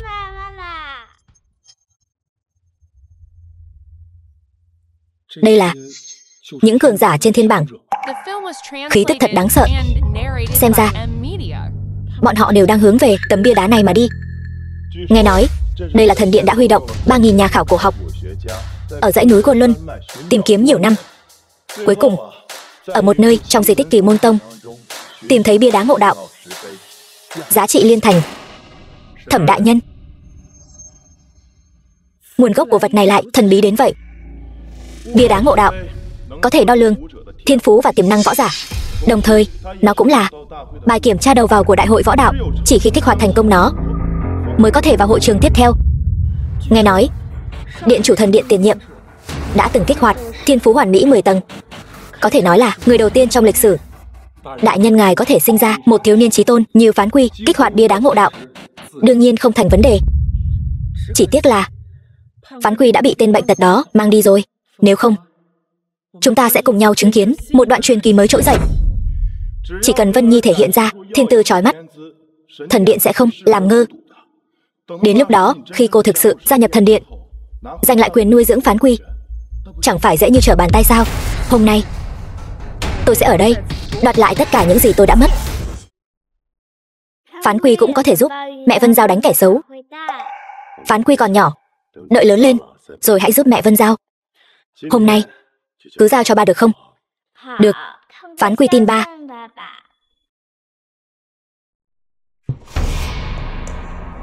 Diệp Phong, ngươi đến đây làm gì? Ta đến đây làm gì? Hình như không liên quan đến các ngươi, phải không? Đại hội võ đạo là nơi các cường giả trên thiên bảng tranh tài. Ngươi là một kẻ phế vật, tay trói gà không chặt. Ngươi đến đây làm gì? Ba tôi là thiên bảng đệ nhất, ba tôi đương nhiên có thể tham gia đại hội võ đạo. Hắn có thực lực gì có thể chứng minh hắn là thiên bảng đệ nhất? Một kẻ yếu ớt, đáng ghét, cũng dám vọng tưởng khiêu chiến các cường giả thiên bảng. Quả thực không biết trời cao đất rộng.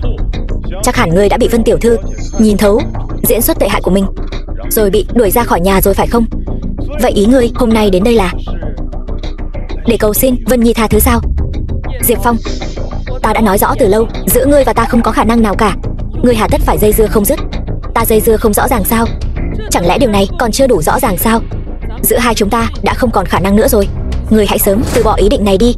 Trừ khi ngươi giao quyền nuôi dưỡng Phán Quy cho Vân Nhi, chúng ta sẽ tha thứ cho ngươi. Phá hỏng chuyện tiệc đề cử của Vân Nhi, cái bản lĩnh tự cho là đúng của các ngươi thật sự khiến ta mở rộng tầm mắt. Kẻ tự cho mình là đúng là ngươi. Ngươi ngay cả tư cách vào cửa cũng không có, còn ở đây la lối cái gì? Ai nói Diệp Phong không có tư cách tham gia? Diệp Phong đại diện cho Vân gia ta tham chiến. Các vị có gì ý kiến không? Cái gì? Ngươi lại để cái tên ốm yếu này đại diện Vân gia tham gia đại hội võ đạo? Vân tiểu thư là chê Vân gia danh dự quá cao, cố ý để hắn đến đây làm trò cười sao? Ngươi tính là thứ gì? Cũng dám bình phẩm Vân gia ta? Ngươi, Vân tiểu thư, cô làm như vậy có ý nghĩa gì sao? Vì một tên ốm yếu, cô không tiếc để cả Vân gia rơi vào hiểm cảnh sao? Chuyện này không cần ngươi bận tâm. Ta tin Diệp Phong sẽ cho ta một bất ngờ. Vân tiểu thư, vậy lần này e rằng cô sẽ thất vọng rồi. Chưa nói đến thân phận của hắn thật hay giả. Ngươi cứ nhìn cái thể trạng yếu ớt này của hắn. Hắn lấy gì mà tranh với các cao thủ của đại hội võ đạo? Khí tức của ta, ngươi còn chưa xứng để biết. Ngươi cũng chỉ biết làm ra vẻ thần bí mà thôi. Với thực lực hiện tại của ngươi, e rằng ngươi ngay cả cửa bia đá ngộ đạo này cũng không qua được đâu nhỉ. Bia đá ngộ đạo mà thôi, có gì khó đâu. Ngươi đúng là khẩu khí lớn thật đấy. Bia đá ngộ đạo chỉ có cao thủ có thiên tư, phi phàm thực lực mạnh mẽ mới có thể kích hoạt. Ngươi không có thiên tư, cũng không có thực lực, ngươi lấy gì mà ở đây nói lời ngông cuồng? Cô ta cũng có thể đến, tại sao ta lại không thể đến chứ? Vô lễ, dám nhục mạ đại nhân nhà ta. Đại hội võ đạo chú trọng là thực lực cá nhân. Vân Nhi thân là nữ chiến thần của Long Quốc, đương nhiên có năng lực này rồi. Còn ngươi thì sao? Ngươi chỉ là một tên phế vật. Diệp Phong, nói nhiều như vậy, ngươi chẳng qua là muốn mượn đại hội võ đạo này chứng minh bản thân mà thôi. Được, hôm nay ta sẽ cho ngươi một cơ hội tỉ thí với ta. Tỉ thí cái gì? Lấy bia đá ngộ đạo làm chuẩn, xem thiên phú của ai cao hơn. Nếu ta thua, Vạn Vân ta liền công khai ở đây xin lỗi ngươi. Nhưng nếu ngươi thua, liền đem quyền nuôi dưỡng của Phán Quy về ta. Ván cược này, ngươi có dám nhận không? Tên phế vật thì chỉ là phế vật. Vừa nãy còn lớn tiếng la lối không phải rất lợi hại sao? Sao vậy? Bây giờ sợ rồi sao? Ý của tôi là cô ta không đủ tư cách để so tài với tôi. Anh có ý gì? Bà còn không bằng tôi thì làm sao có thể so bì với bà được? Diệp Phong, anh dạy dỗ Phán Quy như vậy sao? Anh vì tư lợi của bản thân mong muốn ích kỷ, không tiếc để một đứa trẻ thay anh khoe khoang sao? Phán Quy nói đều là sự thật. Diệp Phong, anh cũng chỉ biết trốn sau lưng con cái thôi. Đại nhân nhà tôi chính là nữ chiến thần rực rỡ nhất của Long Quốc. Tên đáng ghét này sợ rồi cũng là chuyện bình thường. Diệp Phong, nếu anh không dám so tài thì hãy sớm cút ngay ra ngoài cho tôi.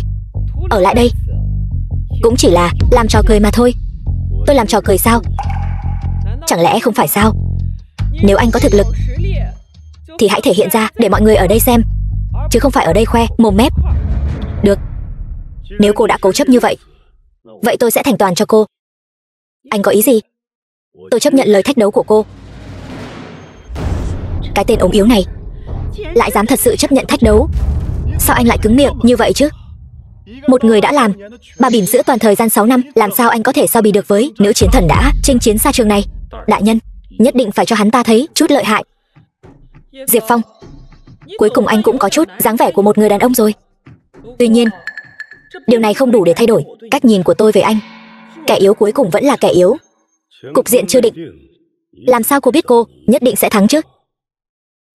Vạn Vân tôi, điều tự hào nhất chính là thực lực này của tôi. Đây là điều tôi không ngại khó khăn tu luyện mà có được. Tôi đã phải bỏ ra bao nhiêu nỗ lực anh sẽ không bao giờ biết được.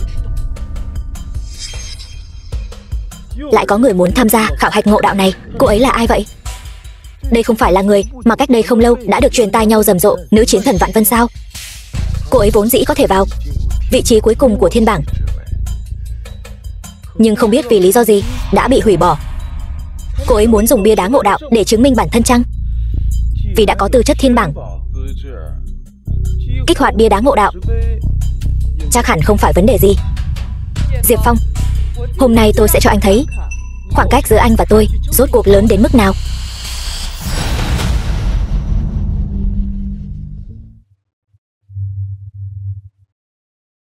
Tôi đã biết mà.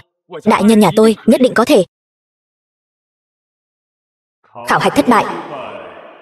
Thiên phú không đủ. Xin hãy tiếp tục cố gắng. Chuyện này sao có thể như vậy được? Đại nhân nhà tôi thất bại rồi. Tôi còn tưởng là lợi hại lắm chứ. Thì ra cũng chỉ đến thế thôi. Thảo nào tiệc đề cử bị hủy bỏ. Thì ra tư chất của cô ta căn bản là không đủ.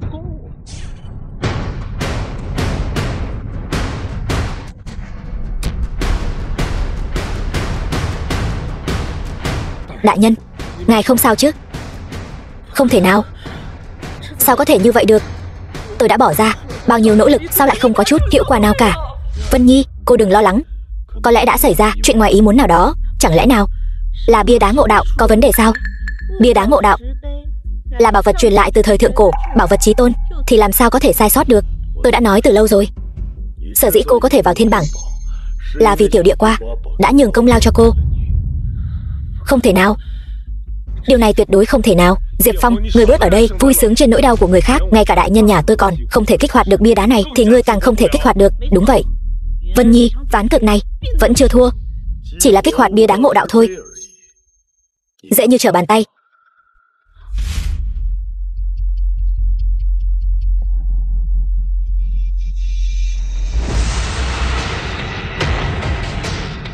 Khí thế này sao lại còn lợi hại hơn Vạn Vân? Người này là ai vậy? Sao chưa từng gặp bao giờ? Chẳng lẽ nào là cao thủ ẩn thế nào đó sao?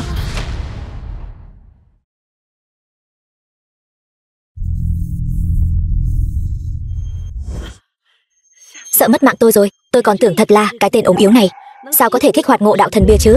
Hắn ta chỉ là cố ý làm ra vẻ thần bí thôi. Diệp Phong, ngươi chẳng phải cũng vậy sao? Không kích hoạt được, có tư cách gì mà sỉ nhục đại nhân nhà tôi? Vậy sao? Vẫn chưa kết thúc đâu. Chuyện gì vậy? Bia đá ngộ đạo này vẫn chưa khảo hạch xong sao? Không đúng, mọi người mau nhìn kìa. Bia đá ngộ đạo sáng rồi. Chẳng lẽ cái tên ốm yếu này thật sự có thể kích hoạt ngộ đạo thần bia? Chẳng lẽ hắn ta vẫn luôn giấu giếm thực lực? Thì ra hắn ta vẫn luôn đợi xem tôi làm trò cười. Chỉ sáng một vòng thôi mà. Điều này nói lên được điều gì? Nói lên rằng ngươi chỉ có bấy nhiêu tư chất có thể vào thiên bảng mà thôi. Đại nhân, vẫn chưa cần lo lắng. Chúng ta có Thẩm đại nhân. Thẩm đại nhân cũng là cường giả thiên bảng. Hơn nữa, có thể sáng 3 vòng. Đúng vậy. Lựa chọn của tôi chắc chắn không sai.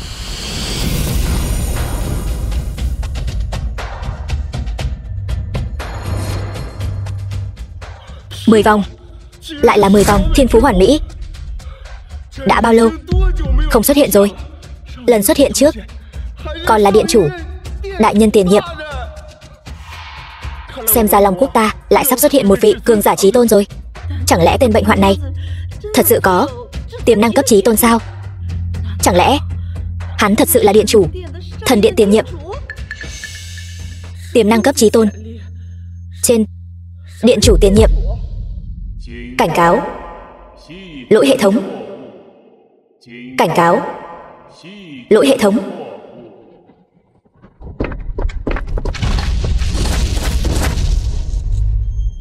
Cái này, tấm bia đá ngộ đạo này sao lại vỡ rồi? Làm sao mà làm được điều này?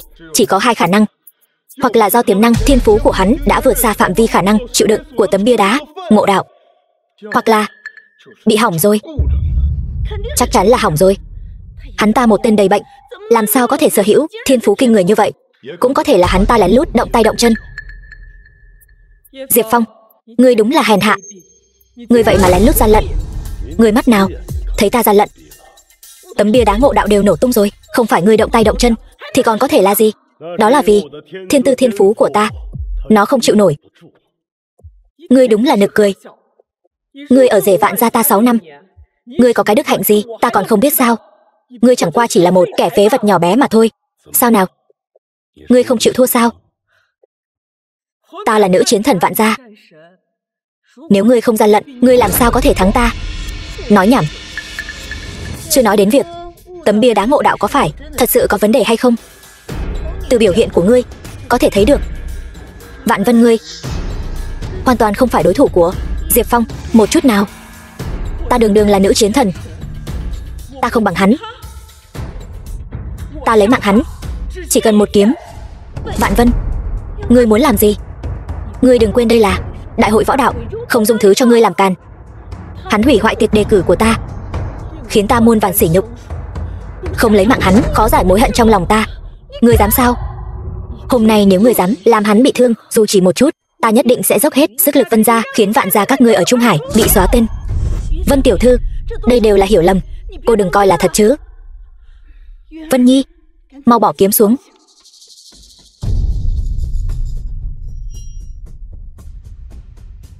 Nếu còn có lần sau, đừng trách ta đối với các ngươi không khách khí.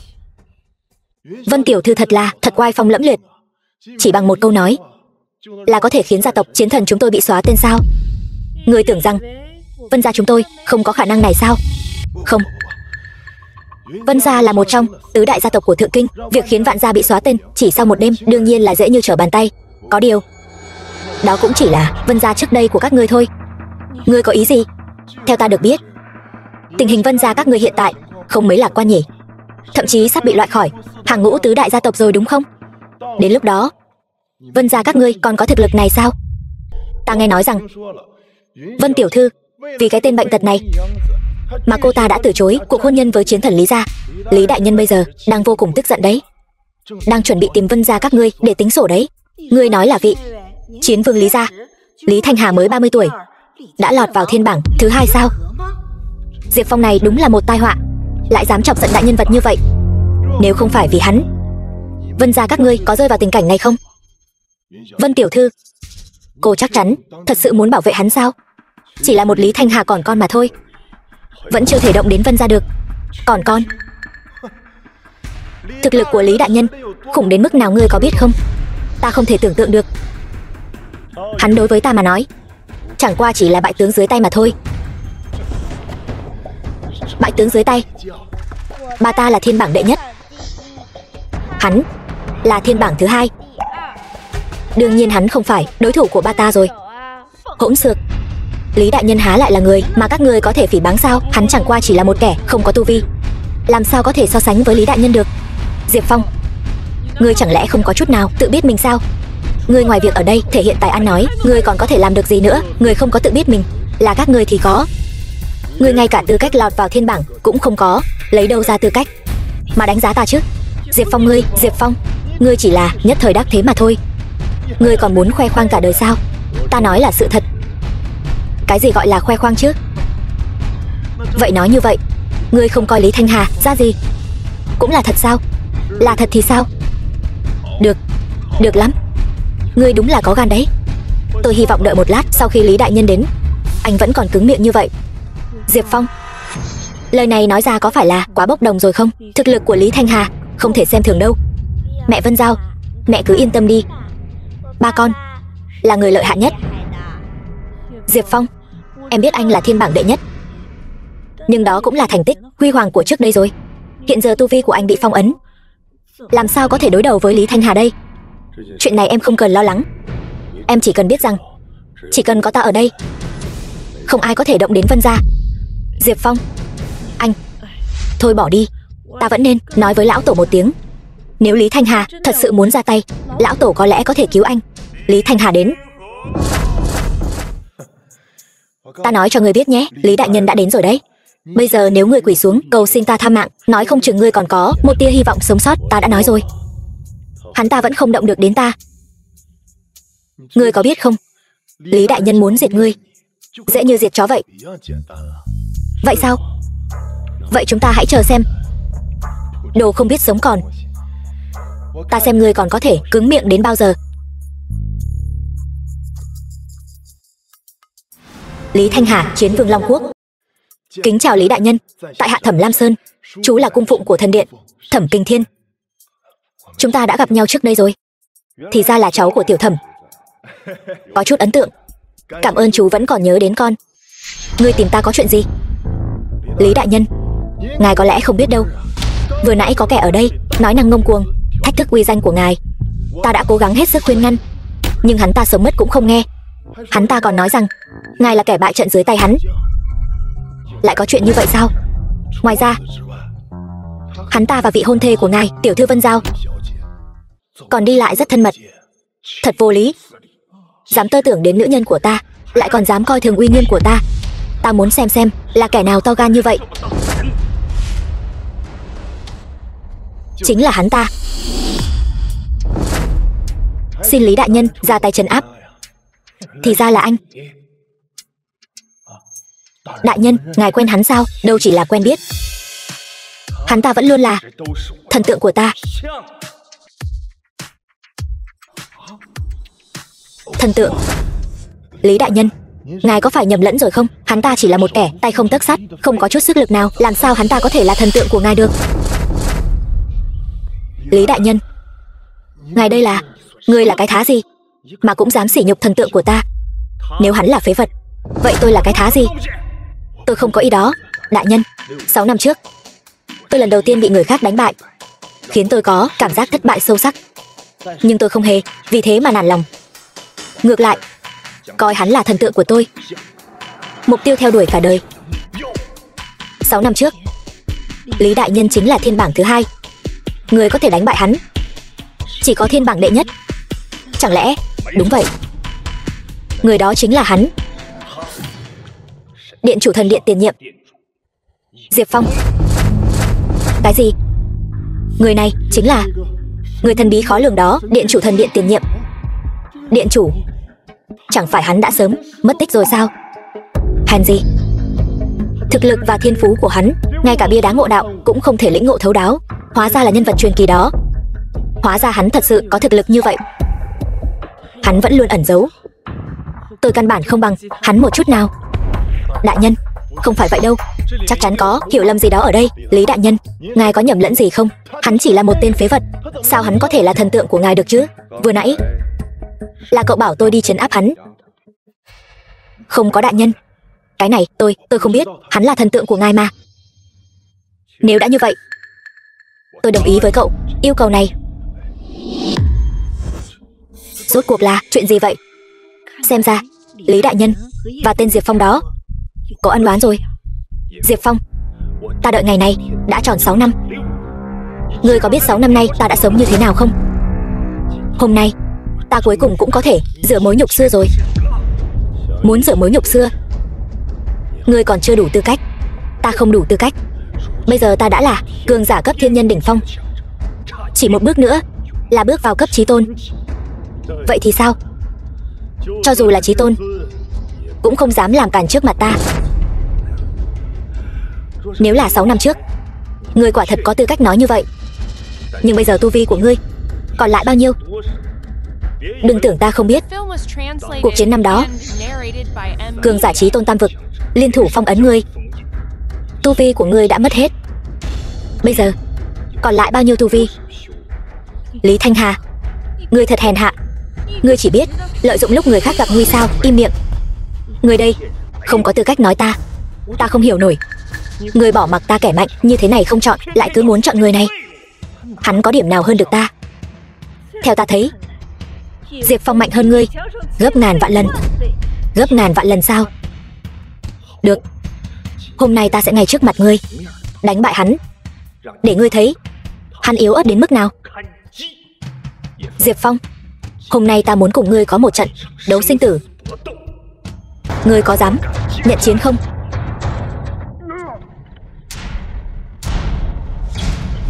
Đây chính là uy áp của thiên bảng thứ 2 sao?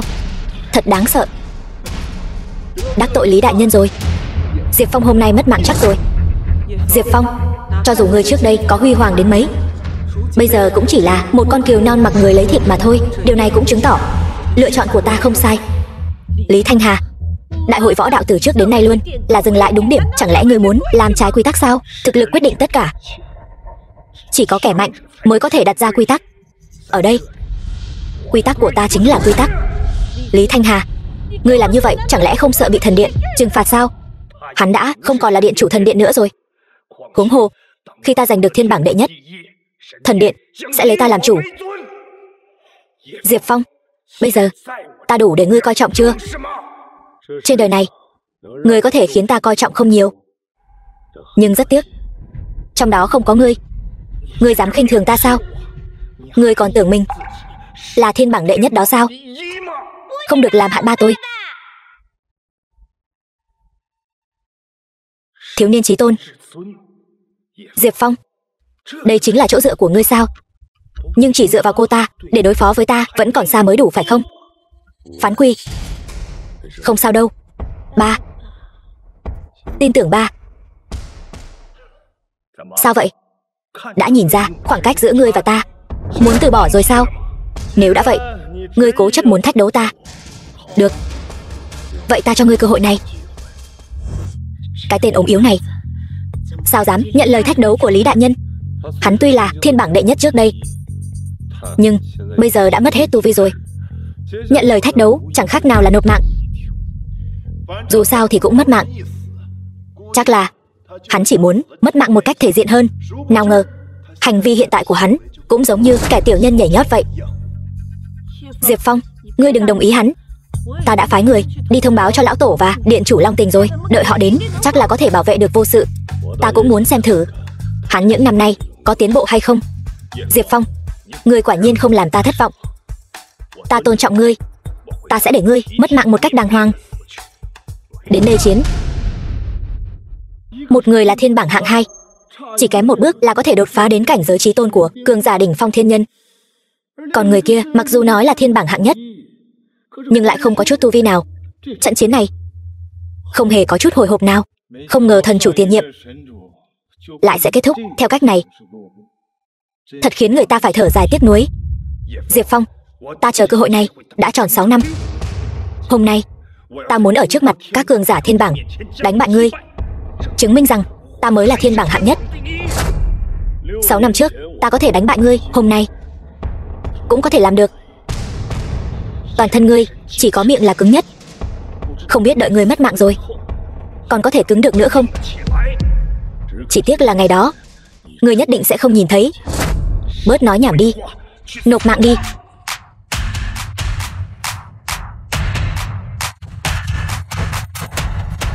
Đừng mà. Quỳ xuống.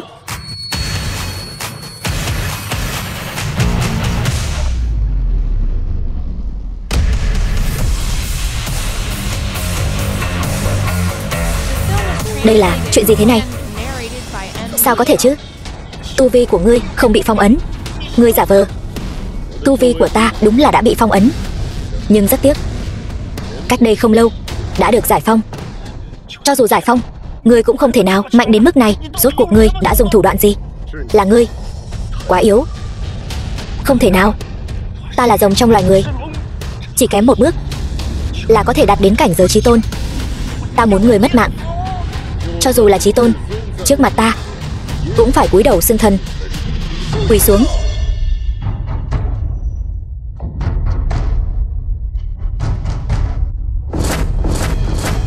Lý đại nhân vậy mà đã bị đánh bại, lại còn thua thảm hại đến thế. Điều này không thể nào. Đây chính là thực lực của thiên bảng hạng nhất sao? Đơn giản là một vực sâu không thể vượt qua. Chúng ta đã trách lầm hắn rồi. Một cường giả như vậy, nếu ở Vạn gia chúng ta làm sao có thể không quật khởi chứ? Bây giờ ngươi có phải là đối với hành vi trước đây cảm thấy hối hận không? Diệp Phong, thì ra những năm nay ngươi vẫn luôn che giấu thực lực. Đây mới là thực lực chân chính của ngươi. Là do ngươi chưa bao giờ quan tâm đến ta. Chỉ cần ngươi quan tâm hơn một chút thì làm sao có thể đến bây giờ mới biết được.